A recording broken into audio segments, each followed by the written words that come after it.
So do you want me to add any like links for like the chapbook or anything like that?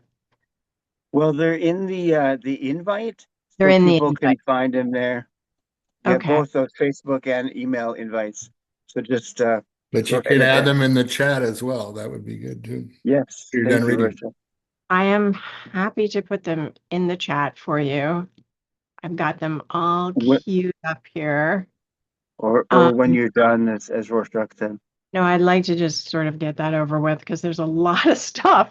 Um, and since I am reading from this chapbook, Dear Palestine, with poems that may inspire you to want to do something, and if you don't want to look up what to do, you might want to consider the Middle East Children's Alliance, which is called Mecca. um, no pressure, just want to offer that as one thing that people could do in response. Um, and I also really want to I want to thank David for inviting me to do this. Really, really appreciate you all and David. And so I thought I would say something about like this chapbook, which I'm going to read from, in terms of my approach to crafting it, which took over 30 years, because in 1993 I went to Palestine, um, and I documented human rights abuses there during, well, basically just after the first Intifada, which started. Intifada means uprising. Most of you, I'm sure, know that. Um, it started in 1987. So I was there in 1993, and some of these are directly testimony of that. Um, and so there are 28 poems in the chapbook of 36 pages, and those poems are basically four different kinds of poems. There are my direct responses to the ongoing genocide and occupation as a Jewish person. There are these documentary poems that I will be reading. And then there are poems of my own ancestry and history of my family, which is very seriously Zionist. And then I wrote a few poems that use the Bible or the Torah to interpret what is happening today through those narratives. And so those are the basically the four different kinds of poems that you will meet there. So the first piece is called "A Few Things Palestinians Say to Me in 1993," and it's in memory of Ahmed Mustafa Assad Daka and his brother Arafat. You are welcome here. Would you like some Arabic coffee? We don't see ourselves as a poor nation. Given a chance, we are a very rich nation. We are not Africa. We are only 2.2 million. This is Arabic beef. This is sumac, made with onions, olive oil, spice, and almonds. You can eat it with your hands. We do. We ask for support so we can get rid of this hell of an occupation, so we can be self-sufficient. Would you like some yogurt? Have some tabbouleh. 2 days ago here, 3 men were going to pray. They were stopped, stood by a wall. The Israelis shot them dead. This is called upside down, made with eggplant and carrots.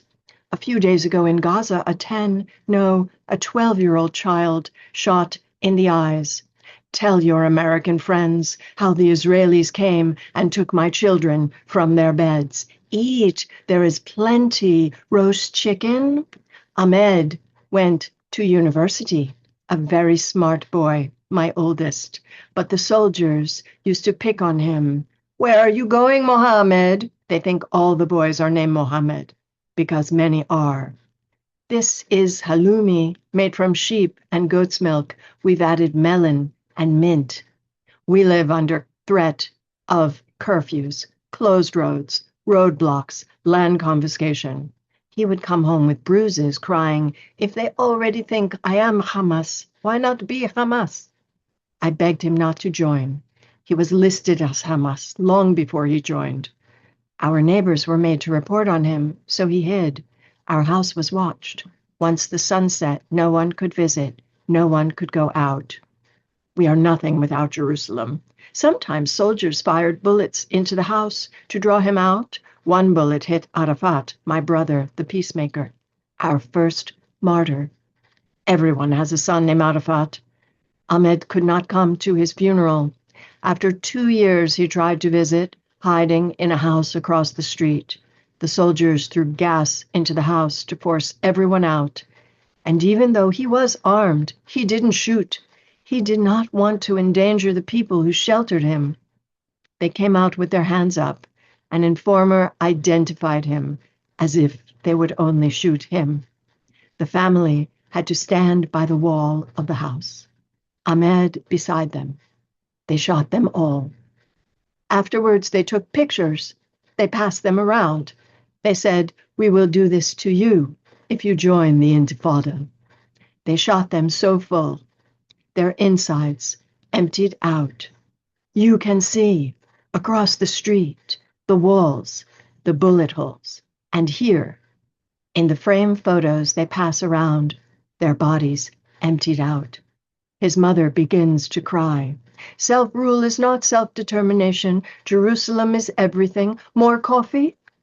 What we want is the right of return, liberation, an independent Palestinian state. As I held the pictures in turn, I could see myself reflected in the glass.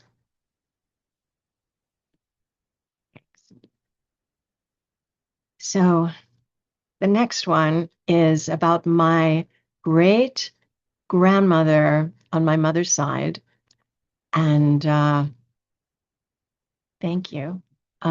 It's called Kadya Dressed as a Boy in the Dark.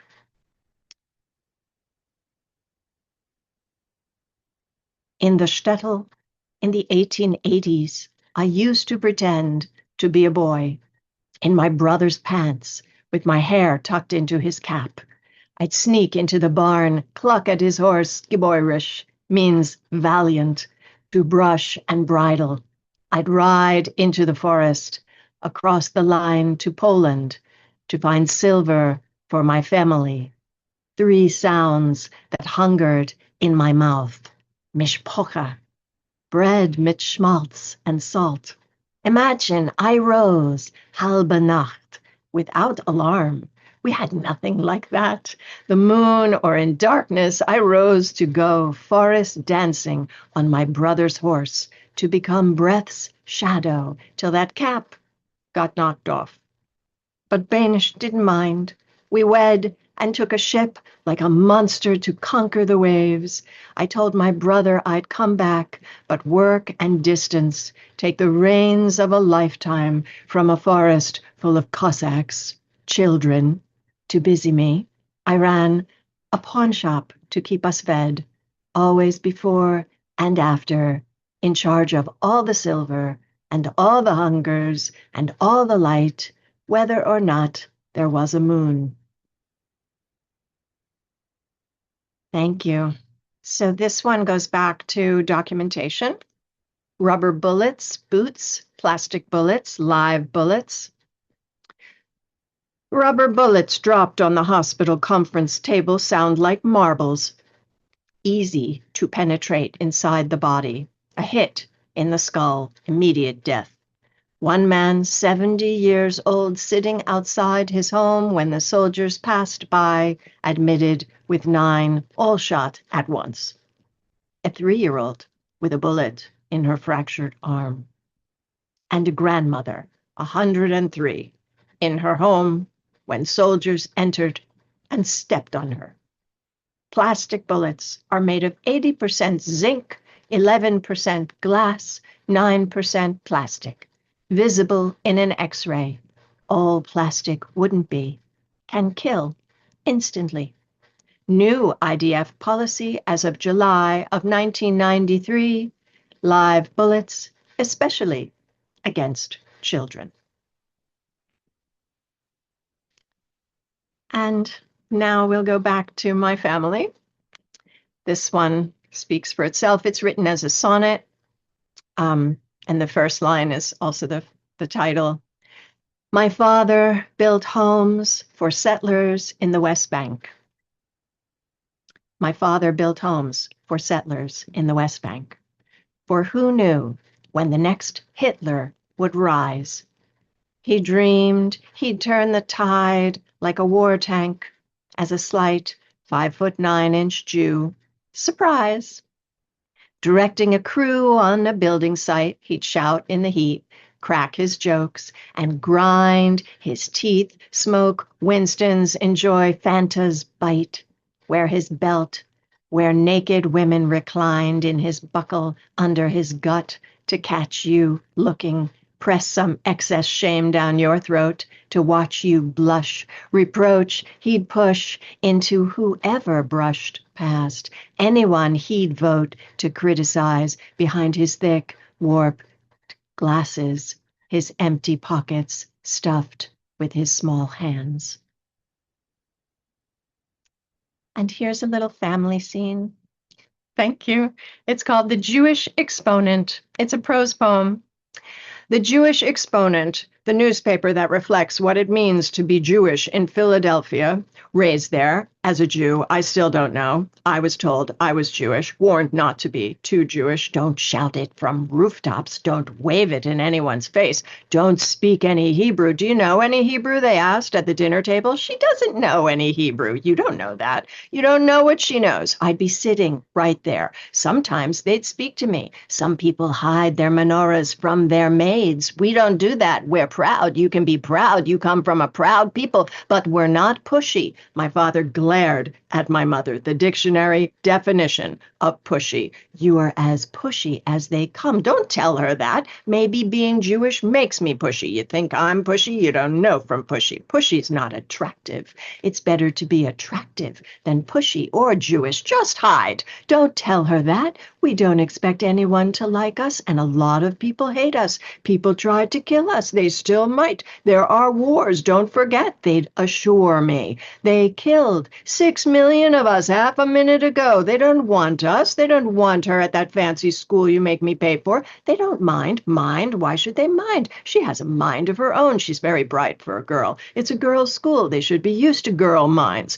The Jewish Exponent ran my picture when I was 6. In front of the bus my father chartered, in charge of a slew of Philly Jews, leading them from the Bala shopping center to the occupied West Bank for the summer to build homes for settlers, his yearly mission to get away from my mother, who wouldn't be caught dead in a war-torn desert. I hated to let him go, a little daddy's girl who ended up crisscross applesauce in the paper. They had to put a note. Bobby Goldman, farthest left, won't be taking the trip.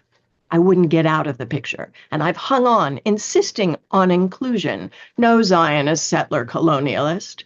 Part of the protest since 1971. Thank you. And here again we have a voice from the Intifada. Amel tells me how her father died during the first Intifada. He was a farmer. He had a truck to take our produce to the market. The truck was small, a flatbed with high wooden fencing. When it started, the Shabab used to hide in the back to throw stones at the soldiers. My father put a lock, but they would climb in anyway. First, the soldiers tore up the back of the truck. My father made a new one. Then we heard them destroying it again. He went to ask them to stop, and they arrested him for being outside during curfew. My father went to jail for 6 months. When he returned to us, he rebuilt the back of the truck. Then one night, he heard the soldiers, afraid to go out to be arrested again. We could hear them attacking the truck. They called my father by his name. They pounded our door and demanded he join them, and he stayed in. So they set his truck on fire. When he saw the flames, he went out, and they shot him. And here we have paraphrasing from a video of a retired Mossad agent on Twitter that I lost but can't forget. So this is the agent. We used to go from house to house to show them we're here. There's a phrase for it, to sit on the back of their neck so they can't forget. We worked in shifts, in groups, walking down the street. We'd pick a random house. It could be 2 a.m, whatever, pound on the door, wake everyone up. You can imagine the scene. Families asleep, all their things. We'd line them up, search the house. For what? For nothing. Just to be there to show them, here we are. We can touch your things, do this to you whenever we want. Walk out, leave their mess behind, pick another house, or break for lunch, whatever. 8-hour shifts, 5 days or nights a week. This was my job, like combing for lice. You divide the head into sections. Only we weren't really looking, only sitting on their necks. And so, anyway, the next piece takes place at the Cave of the Patriarchs. It's the last piece in the chapbook, and it's so when I was there, I went to the Cave of the Patriarchs. This is where Abraham is buried, and there's a mosque and a synagogue sort of in the same place, and it's a very holy site. And when I was there in 1993, it was full of IDF soldiers, and I had a chance to interview them, and I'm still working on a piece about that. And I asked the soldiers about their work there and their concerns, and they said they were constantly concerned about the Palestinians because the settlers were so cruel to them that the settlers would spread thumbtacks on the floor for the barefoot Palestinians to step on when they went to pray. And the settlers were just a constant antagonizing of the Palestinians. And a few months after I left, and they really did give me the sense that something terrible was going to happen. So a few months after I left, a man in an IDF uniform who was not in service at that time, but wearing his old uniform, entered the mosque. He was a settler. The mosque was full at the time of 800 Muslims, and he massacred 29 Palestinians and injured 125 before the survivors beat him to death. And so there is a grave that became a big, martyr's altar. And Rabin spoke up and said, we will not lionize this man. This man is wrong. And of course, Rabin was then killed. And the current Israeli minister of national security took his wife to the grave for their first date to show her his hero. And I've been working on a poem about that I'm not ready to share because these things take me so long. But I will share with you the poem that I wrote at the end of the chapbook, The Burial of Abraham. His 2 sons talk in the back of the cave where they've buried this honorable man. He tried to kill me, said I had to be sacrificed. He threw me out, said I should die with my mom in the desert. Why do we grieve for him when he was such an ass? Don't slander the ass, joked Ishmael. You're right. Asses don't act half as bad, said Isaac, as they stood together.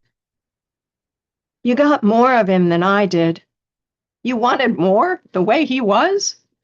He didn't see me. I didn't matter. Why do we feel so sad? We mourn what we didn't have. And yet I loved him. So did I. I couldn't help it. My heart. 2 brothers, 1 grave. So how am I doing for time, David? Is that all, or do I have an encore? No, it's only been 19 minutes. We all want you to continue, I'm sure. Okay, so this is a personal poem about me, actually, personal. And it's the title for the full-length version of this book. So instead of Dear Palestine, the full-length manuscript is home is not, in parentheses, the root of human. And there's one poem that is home is the root of human in the early part of the book. And then at the end, this one is home is not the root of human without the parentheses. So I hope that makes sense. Okay. Home is not the root of human, the way root is the seed of radical. A home can be a human wrong and cold, like ice unsweetened, unshaved. I left at 13 full of fractured seams, the place where my mother fought as a warring nation against the rapids of a river running its silent stream, as if denial was a seat at the dinner table, rocks in the rush of the current, every right I'd have to try to swallow their squash, their mash, their unpleasable peas erased. No way to stand the squall, as if physical pain could make their electrified air more bearable. How fast can anyone grow, ripped up and out by the roots, to learn to unground ourselves, to never touch down, to stay off kilter, yet feel the tilt as plumb? Must we all unlatch from our sources to survive them, learn to ignore hunger, hide any true need, never crave the clarity of clapboards, to be more familiar with a front as in a storm instead of a porch? Windows offer thin views to puzzle a room called living, where sunlight's absence wilts the unwatered houseplant, forced to falsely bloom. How I had to learn to vine, to find a different pot, to replant myself, to grow a radically different root, to believe in, to invent a sun I never knew.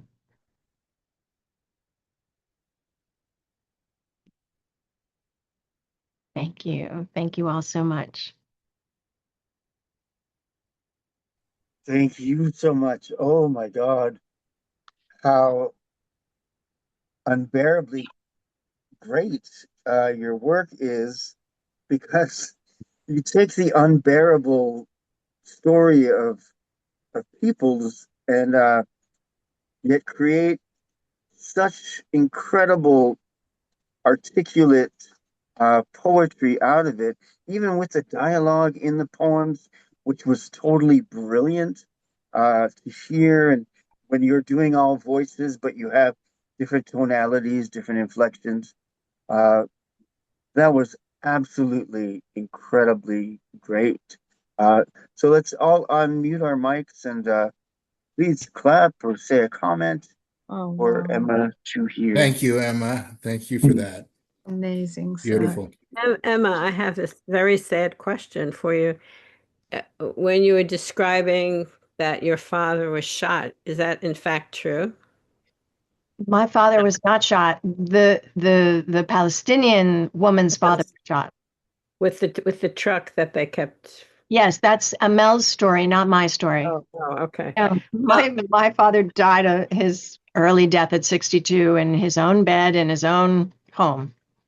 Well, let me tell you, I think that your poetry is spectacular. Mm. It's not good, it's spectacular. And it could not be spectacular if you weren't spectacular. Because to be able to critique coming from your own tradition and your own ancestry, and still to have admiration for you, like your grandma who, dressed in the boys' clothes, it was just, it was, I just thought it was phenomenal.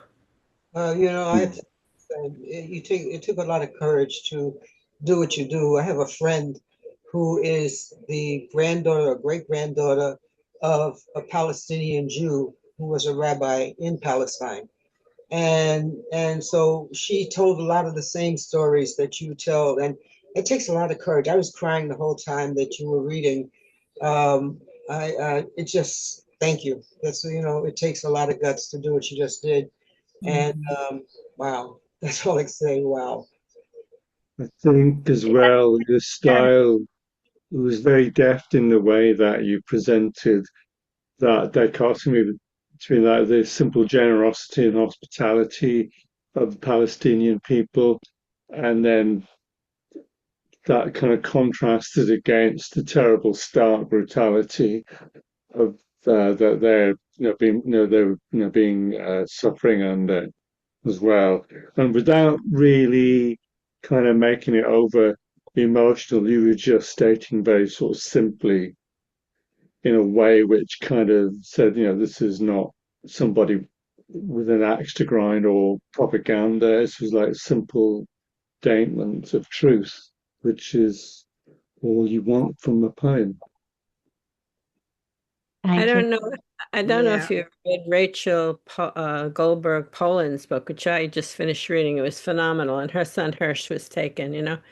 And I think that the great contribution of this poetry and those books is to see really the horror of everything from all sides.